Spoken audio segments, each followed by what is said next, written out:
4,200억 원을 돌려달라고 했는데 채권자들이 만장일치로 거절했습니다.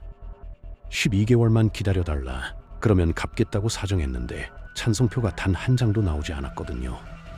중국 최대 부동산 기업 완커가 바로 지금 디폴트 직전에 몰려있고, 이게 터지면 2021년 헝다 사태보다 훨씬 더 심각한 파장이 예상됩니다. 완커는 국유기업이 최대 주주인 회사라서 정부가 끝까지 지켜줄 거라고 모두가 믿었던 곳이거든요. 오늘은 중국 부동산이 왜 이 지경까지 왔는지, 그리고 앞으로 어떤 일이 벌어질 수 있는지 이야기해 보겠습니다. 중국에서 부동산이라는 건 단순히 집이 아닙니다. 중국 가정의 재산 70% 이상이 부동산에 묶여 있고, 부동산 관련 산업이 GDP에서 차지하는 비중이 25%에서 35%에 달하거든요. 한국이나 미국 같은 선진국 평균이 15%에서 20% 수준인 걸 생각하면 엄청나게 높은 겁니다. 그러니까 부동산이 무너지면 중국 경제 전체가 흔들릴 수밖에 없는 구조였던 거죠. 중국인들이 왜 이렇게 부동산에 올인했는지 이해하려면 중국의 금융 시스템을 알아야 합니다. 중국 정부는 자본 통제라는 걸 하고 있어서 일반 시민들이 돈을 해외로 자유롭게 가져갈 수가 없거든요. 미국 주식에 투자한다거나 해외 펀드에 가입한다거나 이런 게 기본적으로 막혀 있는 겁니다. 그러면 돈을 어디에 넣어야 할까요? 은행 이자는 물가 상승률도 못 따라가고 주식 시장은 변동성이 심하니까 결국 답은 부동산밖에 없었던 거죠. 그래서 중국 가정의 90% 이상이 자가주택을 보유하고 있고, 많은 가정이 두 채, 세 채씩 갖고 있었습니다. 문제는 2021년에 터졌습니다. 헝다라는 회사가 있었는데 한때 중국에서 가장 큰 부동산 개발업체였고 전 세계적으로도 손꼽히는 규모였거든요. 이 회사의 부채가 무려 2조 위안, 하나로 400조 원이 넘었는데 이게 감당이 안 되기 시작한 겁니다. 헝다가 무너지면서 비구이 위안이라는 또 다른 대형 업체도 연쇄적으로 디폴트 상태에 빠졌고 부동산 시장 전체가 얼어붙었습니다. 그런데 이 와중에도 끝까지 버틴 회사가 있었습니다. 바로 완커였죠. 완커는 30년 넘게 중국 부동산 1위 자리를 지켜온 회사고 최대 주주가 선전 메트로라는 국유기업이에요. 그러니까 다들 이렇게 생각했던 겁니다. 아무리 부동산 시장이 안 좋아도 국유기업이 뒤에 있으니까 망하지는 않겠지. 정부가 어떻게든 살려주겠지. 실제로 선전 메트로는 지금까지 완커에 300억 위안, 약 6조 3천억 원 넘게 자금을 지원해 왔거든요. 그런데 12월 15일 만기가 도래한 20억 위안짜리 채권을 찍지 못하면서 상황이 급변했습니다. 완커는 채권단에 1년만 연장해달라고 요청했는데 표결 결과가 충격적이었어요. 처음 제안했을 때는 찬성표가 0표였고 조건을 수정해서 다시 제안했을 때도 83%, 19%밖에 안 나왔습니다. 통과하려면 90%가 필요했거든요. 왜 채권자들이 이렇게 강경하게 나왔을까요? 완커가 제시한 조건이 너무 형편없었기 때문입니다. 선지급금도 없고 분할 상환도 없이 그냥 12개월 뒤로 미뤄달라. 이게 처음 제안이었거든요. 채권자 입장에서는 1년 뒤에 정말 갚을 수 있다는 보장이 어디 있냐는 거죠. 게다가 완커의 재무 상태를 보면 낙관적이기 어렵습니다. 9월 말 기준 현금 보유량이 600억 위안인데 단기 부채가 1,520억 위안이에요. 가지고 있는 돈으로는 단기 빚의 40%도 못 갚는다는 겁니다. 더 큰 문제는 앞으로 갚아야 할 돈이 줄줄이 기다리고 있다는 거예요. 12월 28일에 또 37억 위안, 약 7,700억 원 규모의 채권 만기가 돌아오고 내년 6월까지 만기가 도래하는 채권만 134억 위안, 약 2조 8천억 원에 달합니다. 한번 연장에 실패한 회사가 이 많은 돈을 어떻게 감당할 수 있겠습니까? 완커 위기가 심각한 이유는 단순히 한 기업의 문제가 아니기 때문입니다. 완커는 사실상 국유기업으로 분류되는 회사였어요. 그런데 이런 회사마저 디폴트 위기에 처했다는 건 정부의 구제 의지나 능력에 의문을 품게 만드는 신호거든요. 루크로르 애널리틱스의 레너드 로 애널리스트는 이렇게 말했습니다. 채권 만기 연장 실패는 선전 정부의 자금줄이 사실상 닫혔음을 보여준다. 정부가 더 이상 완커의 부채를 떠받칠 의지나 능력이 없다는 신호라고요. 여기서 한 가지 짚고 넘어가야 할 게 있습니다. 중국이 부동산 거품이 터졌는데 왜 경제가 바로 무너지지 않았을까요? GDP 성장률이 여전히 5% 안팎을 유지하고 있거든요. 비결은 산업구조 전환에 있습니다. 시진핑 정부는 부동산에서 빠져나간 자금을 첨단 산업으로 돌렸어요. 전기차, 배터리, 태양광 패널, 드론, 반도체, 바이오테크 같은 분야에 집중 투자한 겁니다. 실제로 중국산 전기차가 전 세계 시장을 휩쓸고 있고 BYD 같은 회사는 테슬라를 위협할 정도로 성장했죠. 이런 첨단 산업들이 부동산이 빠진 자리를 어느 정도 메워주고 있는 겁니다. 하지만 문제가 있어요. 이 첨단 산업들은 세금을 별로 안 냅니다. 정부가 성장을 위해 세금 혜택을 많이 줬거든요. 그래서 GDP는 5% 성장했는데 세금 수입은 오히려 3% 줄었어요. 경제 엔진은 바꿨는데 정부 재정에는 도움이 안 되는 이상한 상황이 벌어진 거죠. 게다가 이런 첨단 산업들 중 상당수가 수익성이 검증되지 않았습니다. 전기차 시장만 해도 과잉 경쟁 때문에 가격 전쟁이 벌어지면서 이익률이 계속 떨어지고 있거든요.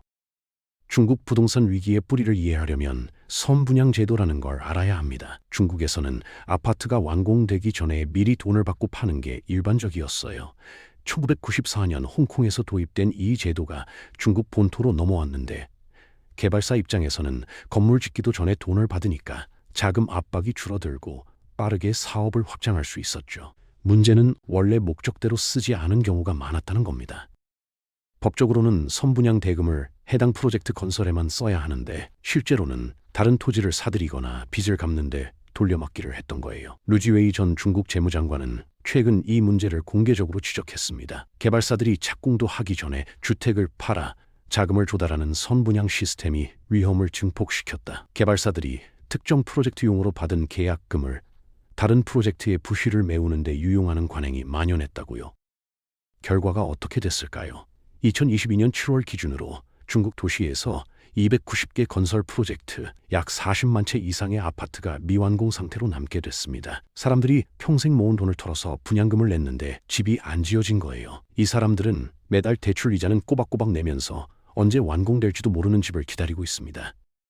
산둥성에 사는 한 여성은 두 아이와 함께 미완성 아파트에서 텐트를 치고 살고 있다고 합니다. 계단으로 오르내리면서요. 윈난성에는 비슷한 처지의 사람들이 모여서 빗물을 받아 생활용수로 쓰면서 반년 넘게 공동생활을 하고 있고요. 이 사람들의 분양금이 50만 위안, 60만 위안씩 하는데 대부분 평생 저축한 돈이라고 합니다. 바클레이즈 분석에 따르면 2021년 이후 중국 가계자산 18조 달러, 약 2경 원이 증발했다고 하는데 이건 2008년 글로벌 금융위기 때 미국의 손실보다 더 큰 규모입니다.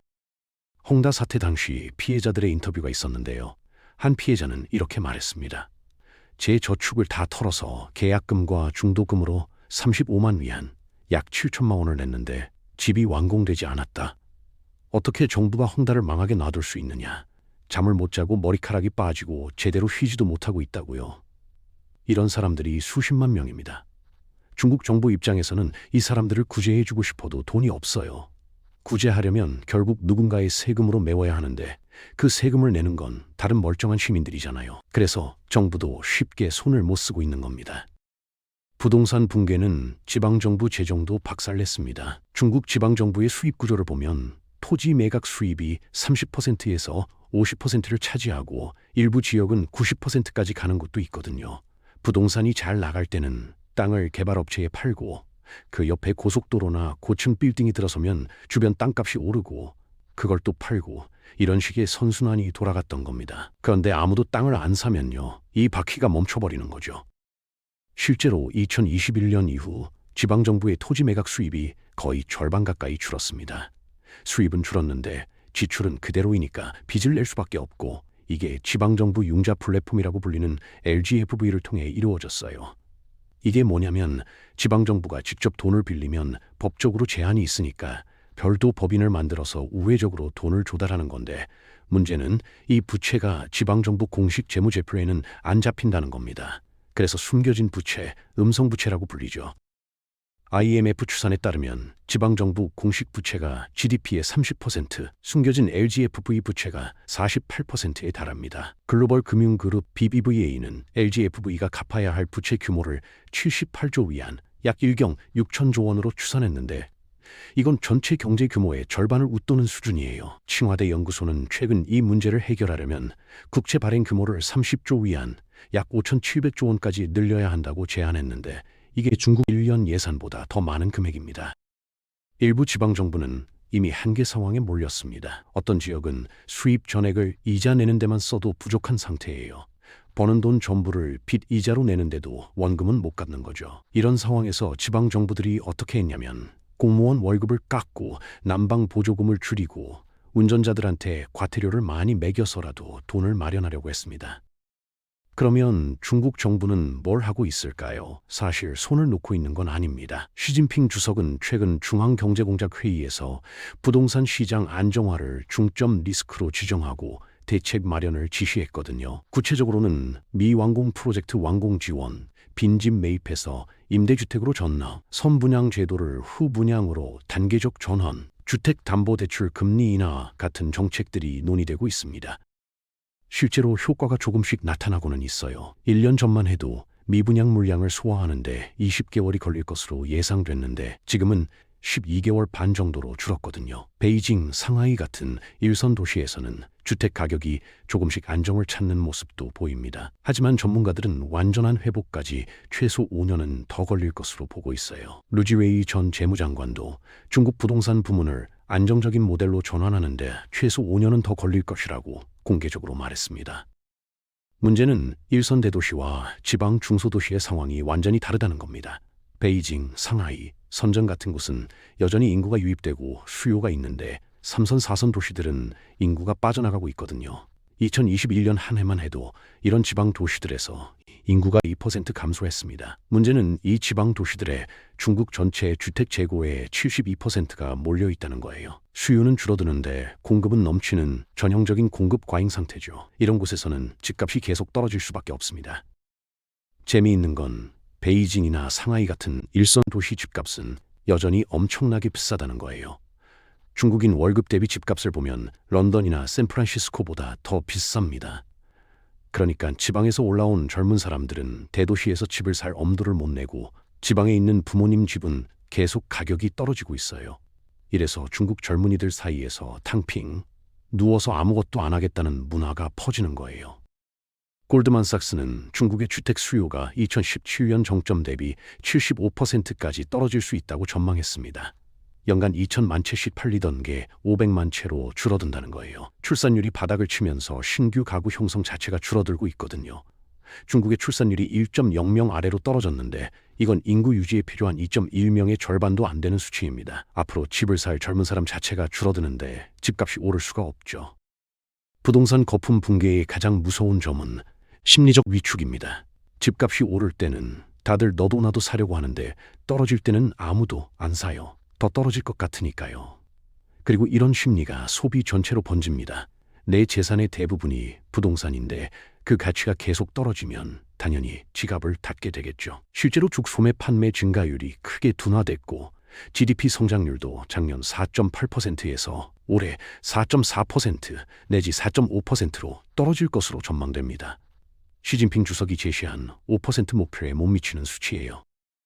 중국 경제가 어려워지면 한국은 어떻게 될까요? 이건 남의 나라 이야기가 아닙니다. 한국에게 중국은 여전히 가장 중요한 무역 상대국 중 하나거든요. 2022년 기준으로 한국 전체 수출의 27%가 중국으로 갔고 지금도 20% 안팎을 차지하고 있습니다. 중국 경제가 1% 역성장하면 한국 수출이 직격탄을 맞는 구조예요. 이미 그 영향이 나타나고 있습니다. 2021년에서 2022년까지 한국의 월 평균 대중 수출액이 160억 달러였는데 2023년에는 100억 달러로 38%나 급감했어요. 올해 9월 기준으로 대중 수출 비중은 18.1% 떨어졌고 무역 수지는 107억 달러 적자를 기록했습니다. 중국이 기침하면 한국이 감기에 걸린다는 말이 있었는데 지금 중국은 기침 정도가 아니라 고열에 시달리고 있는 상황이에요. 업종별로 보면 상황이 더 심각합니다. 올해 1월에서 11월까지 한국의 수출 실적을 보면 반도체만 성장하고 나머지 대부분은 역성장이에요. 철강이 마이너스 8.8%, 석유화학이 마이너스 11.7%, 디스플레이가 마이너스 10.3%, 2차전지가 마이너스 11.8%입니다. 반도체를 빼면 전체 수출이 1.5% 감소한 거예요. 올해 한국 수출이 7천억 달러를 처음 돌파한다고 좋아하지만 속을 들여다보면 반도체 하나가 다른 산업의 부진을 메워주고 있는 거죠. 중국 부동산 위기가 한국 산업에 미치는 영향은 직접적입니다. 부동산 건설이 줄어들면 철강 수요가 줄어들고 철강 수요가 줄어들면 한국 철강 수출이 타격을 받거든요. 실제로 올해 철강 수출은 팬데믹 이후 최악의 실적을 기록하고 있어요. 78년 역사를 가진 미주제강이라는 강관 제조사가 결국 문을 닫았고 포항산단에 입주한 350여 개의 철강 기업들이 위기에 처해 있습니다. 석유화학도 마찬가지예요. 중국 건설 경기가 살아나야 플라스틱 원료인 합성수지 수요가 늘어나는데 부동산이 이 모양이니까 수요가 바닥이에요. 게다가 중국 기업들이 석유화학 설비를 대폭 증설해서 자급자족을 넘어 수출까지 하고 있거든요. 한국 석유화학 기업들이 중국에 팔던 물량을 이제 중국 기업들한테 뺏기고 있는 겁니다. 반도체는 괜찮지 않냐고 할 수 있는데 여기도 문제가 있습니다. 한국 반도체 수출의 중국 의존도가 40%에 육박하거든요. 반도체가 한국 전체 수출에서 차지하는 비중이 19%에 그중 40%가 중국으로 가는 거예요. 중국 내수가 살아나지 않으면 반도체 수요도 줄어들 수밖에 없습니다. 지금은 AI 서버 수요 덕분에 버티고 있지만 이게 언제까지 갈지는 불확실해요. 더 무서운 건 경쟁 심화입니다. 중국 부동산이 무너지면서 중국 정부가 첨단 산업으로 경제의 축을 옮기고 있다고 했잖아요. 전기차, 배터리, 태양광 패널 이런 분야에서 중국 기업들이 엄청난 속도로 성장하고 있는데 이게 전부 한국 기업들과 경쟁하는 분야예요. BYD가 현대차를 위협하고 CATL이 삼성 SDI와 LG에너지솔루션을 위협하고 있거든요. 중국 내수가 안 좋으니까 중국 기업들이 해외 시장에 저가 공세를 펴는데 그 피해를 가장 많이 보는 게 한국 기업들입니다. 2차 전지 수출이 올해 11.8% 감소한 이유가 바로 이거예요. 중국 배터리 기업들이 가격을 낮춰서 덤핑 공세를 펴니까 한국 기업들이 밀리고 있는 거죠. 전기차 캐즘이라고 하는데 수요 둔화에 중국 기업들의 저가 공세가까지 겹치면서 한국 배터리 산업이 어려움을 겪고 있습니다. 산업연구원은 한국 수출이 올해 7,005억 달에서 내년에 6,971억 달러로 0.5% 감소할 것으로 전망했어요. 철강과 석유화학은 내년에 더 줄어들 것으로 보고 있고요. 미중 무역 갈등이라는 변수도 있습니다. 트럼프 행정부가 중국산 수입품에 60% 고율 관세를 부과하면 중국 수출이 4% 이상 줄고 성장률이 0.9%포인트 떨어질 것으로 전망되거든요. 중국이 어려워지면 그 충격이 한국에도 고스란히 전달됩니다. 중국 사람들이 지갑을 열지 않으면 한국 제품도 안 팔리고 악순환인 거예요. 한국 입장에서는 중국 시장 의존도를 낮추고 수출 다변화를 서둘러야 하는데 말처럼 쉬운 일이 아닙니다. 완커 사태로 돌아가 보겠습니다. 12월 22일에 다시 채권자 회의가 열릴 예정인데요. 완커는 이번에 조건을 수정해서 새로운 제안을 내놨습니다. 원래 15일에 지급해야 했던 이자 6천만 위안을 22일까지 지급하겠다.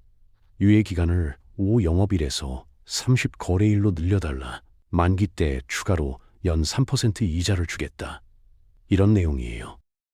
채권자들이 이번에는 받아들일까요? 솔직히 낙관적으로 보기 어렵습니다. 근본적인 문제가 해결된 게 아니거든요. 완커의 올해 상반기 손실이 100억 위안에서 120억 위안, 약 2조 원 이상으로 예상되는데 작년보다 더 늘어난 수치예요. 매출은 줄고 손실은 늘어나는 회사한테 돈을 더 빌려줄 채권자가 많지는 않겠죠.